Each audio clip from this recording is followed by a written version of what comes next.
Olá, queridos, eu sou o pastor Lucas Pina e esse é o nosso culto em português, o culto da Cocoa Presbyterian Church. Eu sou pastor aqui nos Estados Unidos, numa igreja americana, e durante o Covid nós começamos a fazer esses cultos para abençoar as pessoas que não estavam podendo ir na igreja, né? Então esse foi o objetivo. A gente começou a fazer um culto mais condensado, né? Não era um culto completo, mas era algo que para oferecer para as pessoas, né? Então, uma oração, uma música, uma mensagem, esse era o objetivo, né? Não tinha grandes objetivos, era simples, mas o objetivo de abençoar, de tocar, de encorajar, de edificar durante aquele tempo tão difícil.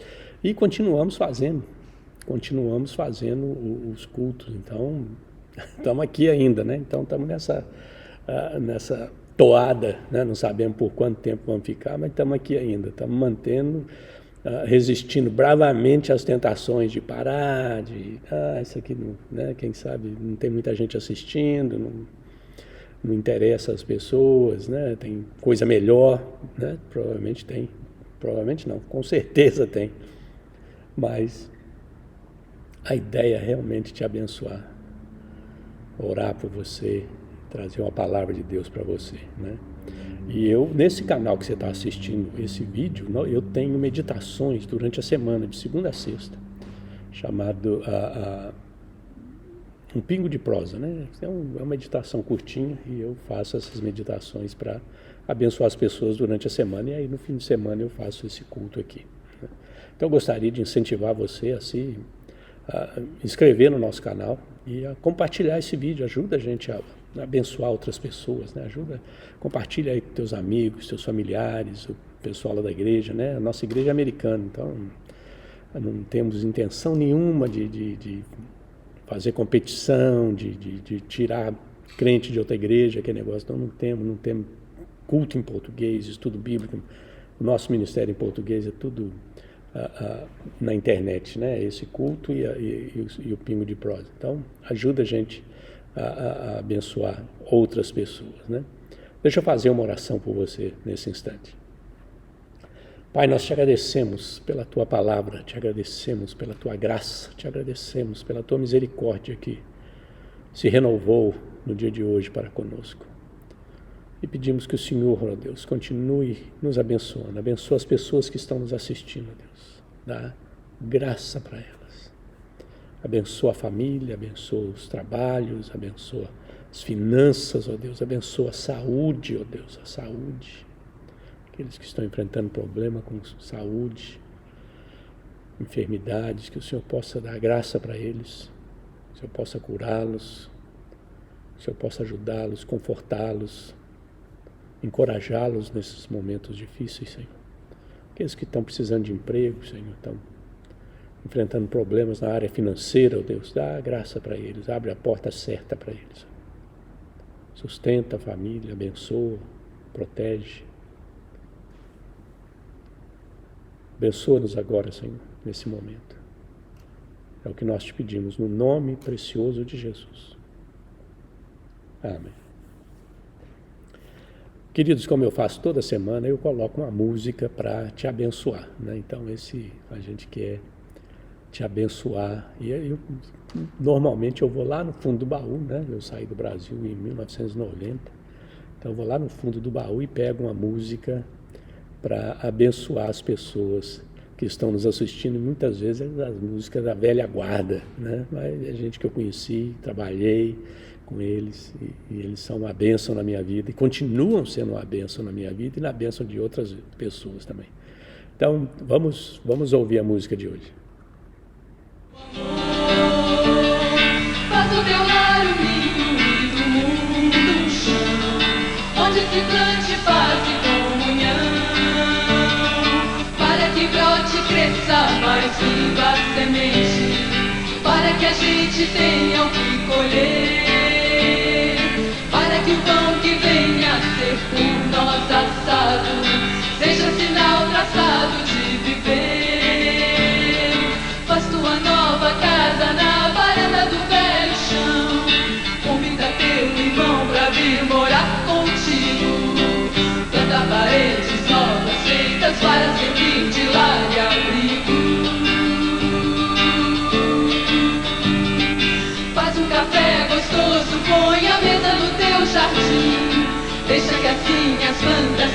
tenham paz contigo. Convida o universo, faz a vida ganhar maior sentido.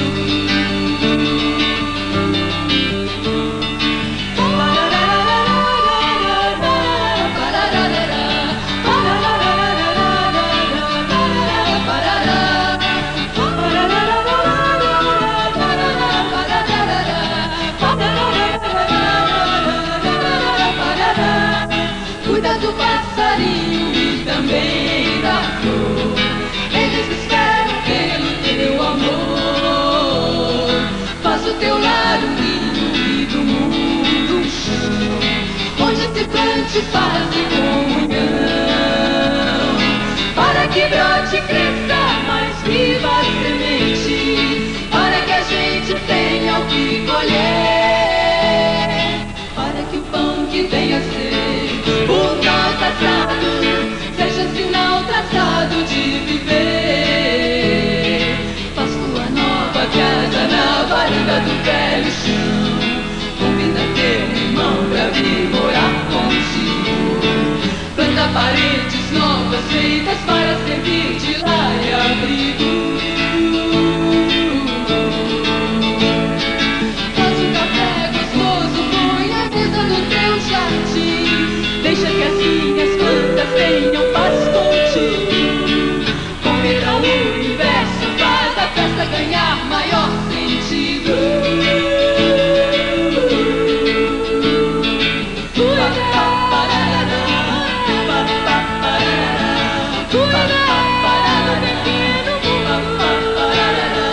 Deixa teu irmão bem perto, livre,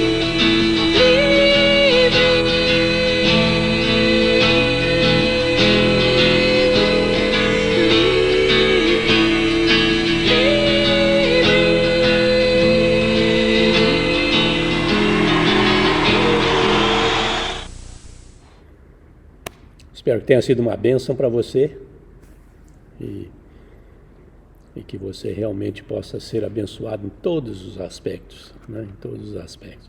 Eu estou numa série aqui sobre o encontro famigerado, famoso de Davi com o Golias, né? Então eu estou numa série a respeito de Davi e Golias. O título da série é 5 pedras para enfrentar o seu gigante. 5 pedras. Todos nós, queridos, querendo ou não, um dia nós vamos enfrentar um gigante. Nós vamos enfrentar uma situação que está além da nossa capacidade, além da nossa força. Não é algo assim, talvez eu consiga, talvez eu consiga. Não, o gigante estava longe de ser alguém que o Davi podia encarar face a face. Quem sabe eu ganho, quem sabe ele ganha, mas vai passar por perto, né? Vai ser perto a luta.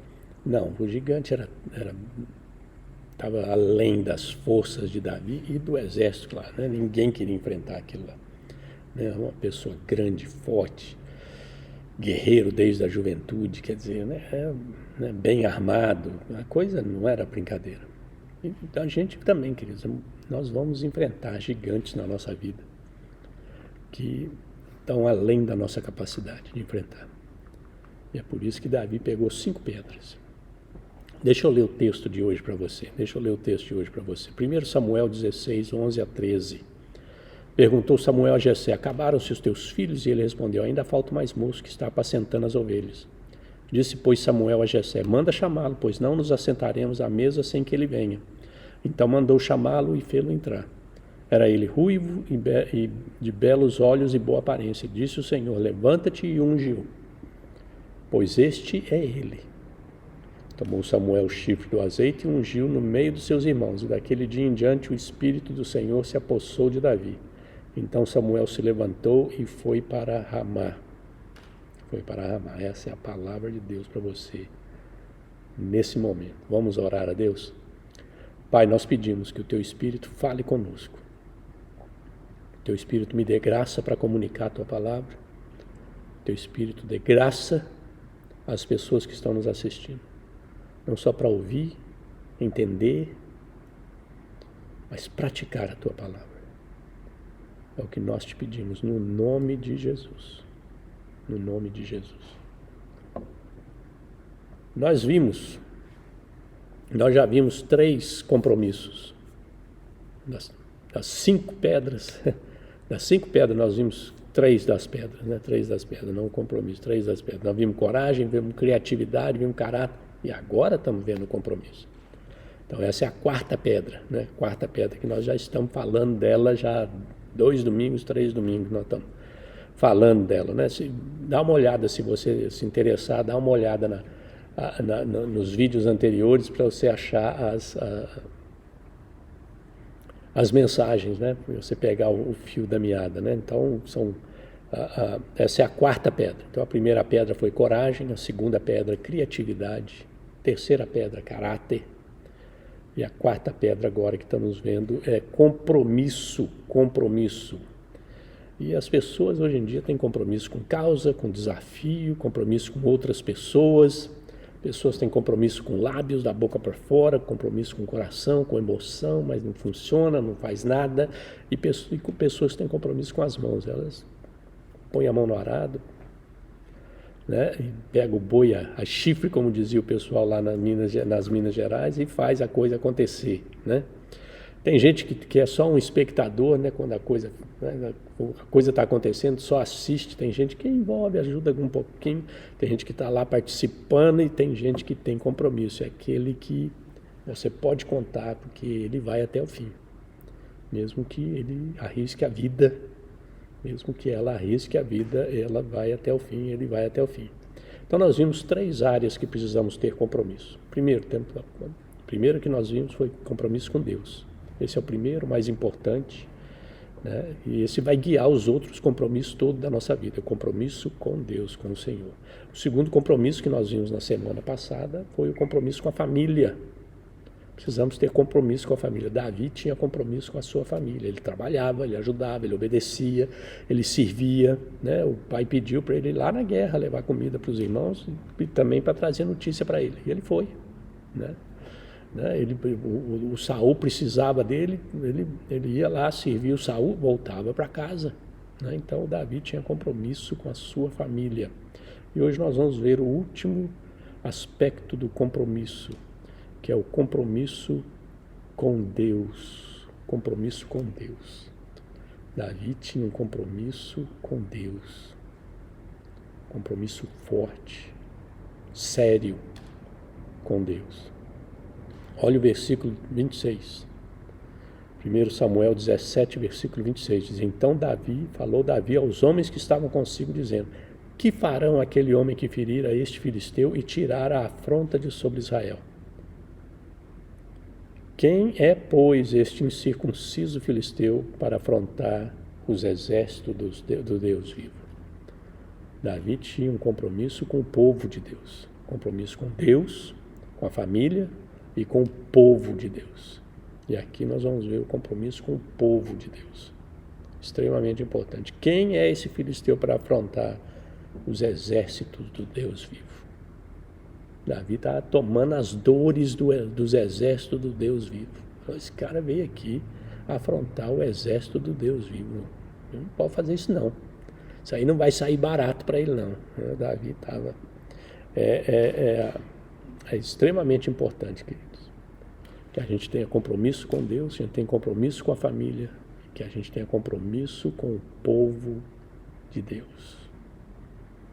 E é isso que Davi demonstra aqui nessa experiência toda. Seu compromisso com Deus, seu compromisso com a sua família e o compromisso com o povo de Deus. Com o povo de Deus.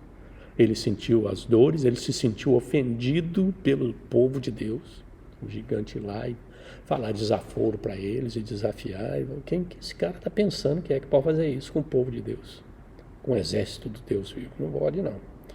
Então, o que a gente aprende a respeito do povo de Deus? A primeira coisa que aprende que é a nossa família maior.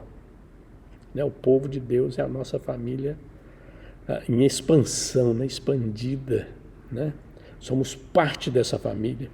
Pelo nosso batismo e profissão de fé, nós nos tornamos membros dessa família. É assim que você entra na família, né? Através da ação do Espírito Santo, ele te põe na família de Deus, né? O Paulo escreve aos Coríntios que nós somos batizados nessa família, imergidos pelo Espírito Santo, né?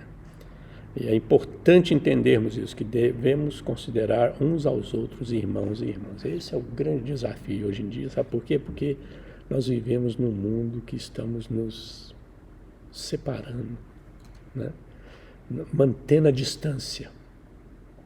Esse é o grande desafio para nós hoje em dia, da igreja, né? O outro desafio é que a gente se encontra só no fim de semana, 1 hora no fim de semana. No Brasil tem mais, né? Mais 2 horas, 3 horas no fim de semana, e só isso. E aí quando alguma coisa acontece, você não fica sabendo, tem que ter Facebook, tem que ter isso, tem que ter aquilo. É um negócio distante, isolado, sem emoção, sem contato físico, né? Então a gente tem que entender que a família o povo de Deus é a nossa família maior. E para alguns de nós, ele é a única família. É a única família.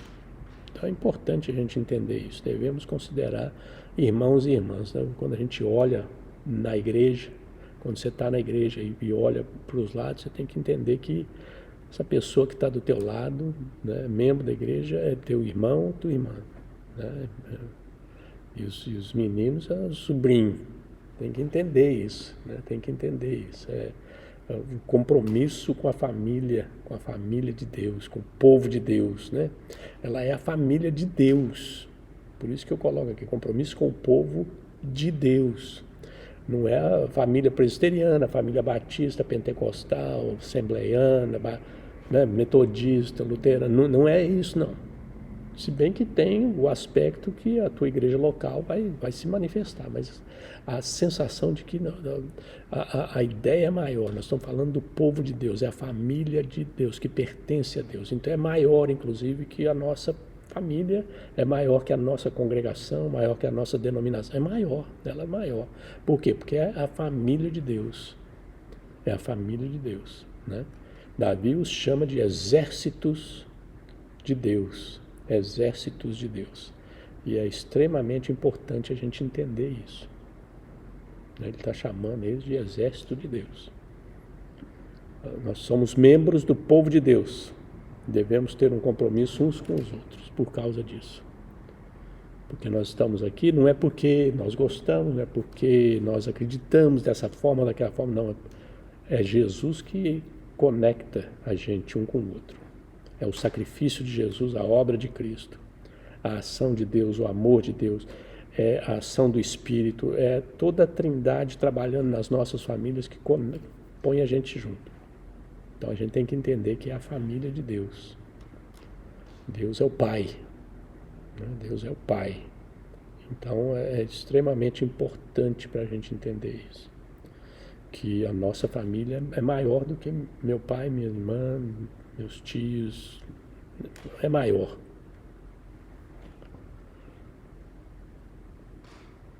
E existem desafios para esse tipo de compromisso. Compromisso com a família de Deus. Nós temos desafios para com ele.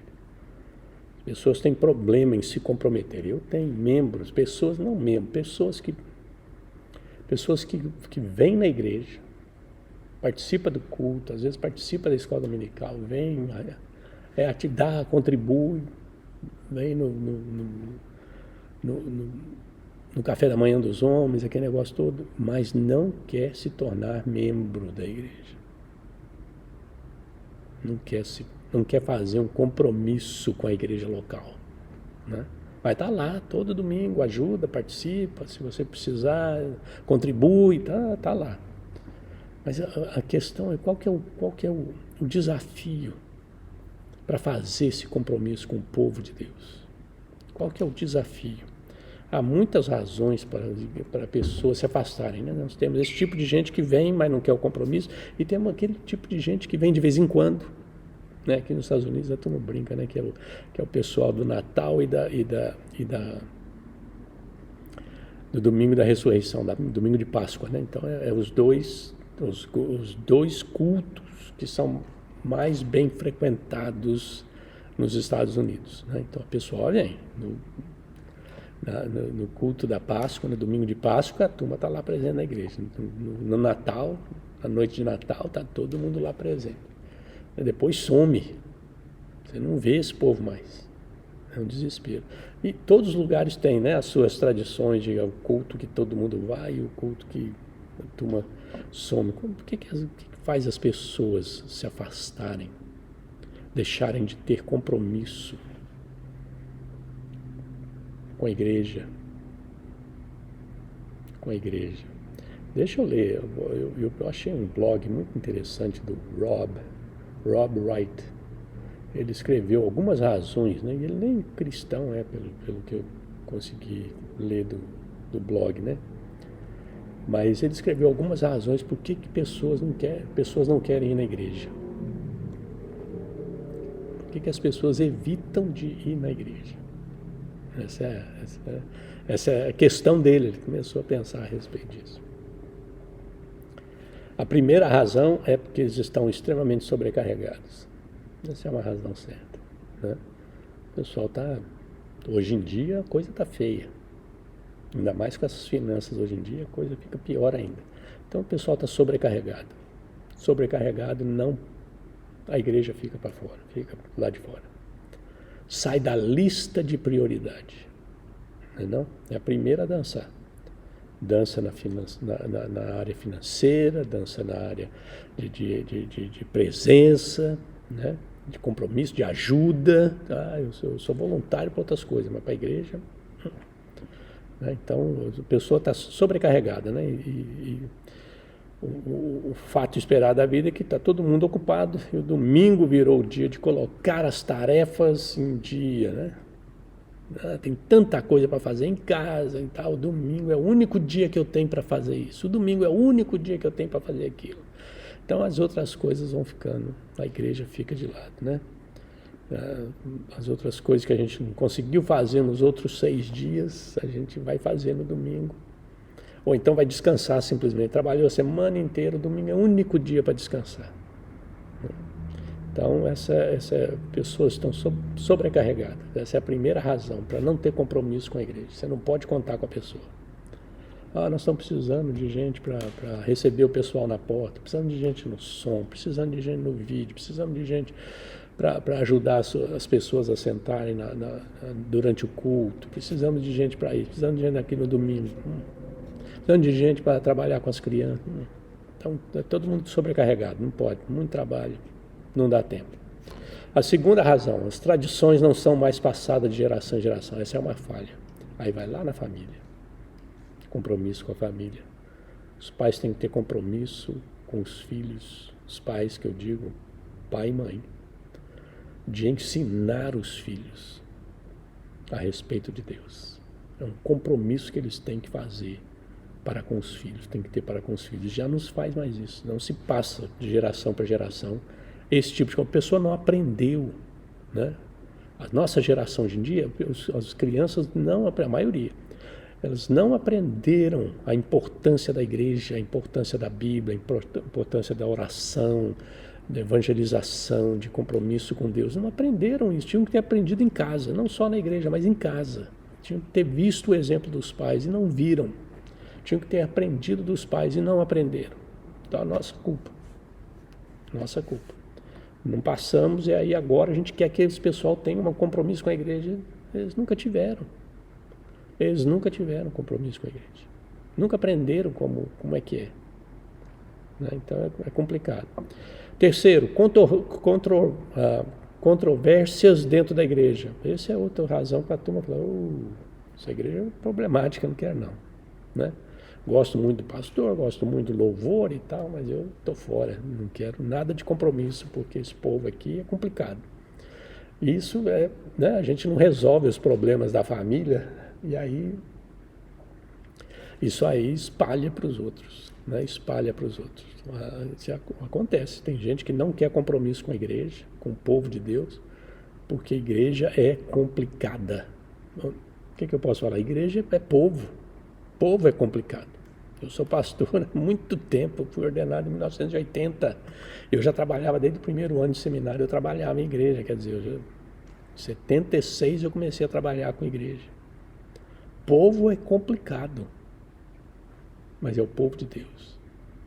E a gente tem que ter compromisso com ele. Mas as controvérsias, os problemas, atrapalham. E esse aqui é para os homens aqui, ó. Principalmente os homens. Domingo é o maior dia de esporte na televisão. E aí é complicado tirar os caras da frente da televisão para ir para a igreja, para ir para uma reunião, para ir para uma escola dominical, para ir para um culto à noite. É complicado. O jogo é na hora. Como é que pode um negócio desse? É complicado, né? A outra razão, somos uma sociedade de descrentes. Mais descrente do que já fomos. Nunca foi tanto. Pelo menos aqui nos Estados Unidos, né? No hemisfério norte, né? No oeste, somos mais descrentes, né? No Brasil a coisa está se revertendo, né? A coisa está virando crente, né? Então está no começo. Aqui nós estamos, né, capengando nesse sentido, né? A mente desgastada, né? Somos orientados pela ciência, as pessoas têm mais dúvidas de que a igreja tem a resposta que procura. A igreja não tem as respostas que nós estamos procurando. A igreja não pode me ajudar. Hoje em dia, com internet, com toda essa coisa, a turma está mais descrente. Por quê? Porque eles estão ouvindo e vendo mais bobagem. E a igreja não está conseguindo responder às perguntas que eles têm a respeito da fé. As pessoas não conseguem, os pais não conseguem, os amigos não conseguem responder essas perguntas.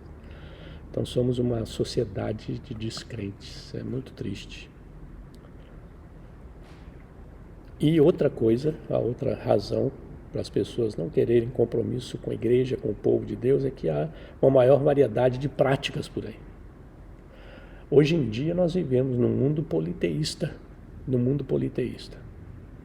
Você pode, qualquer hora, você pode ligar a televisão ou ir para a internet e você acha um evento ou um ensino, uma pregação, um estudo, alguma coisa sobre qualquer religião.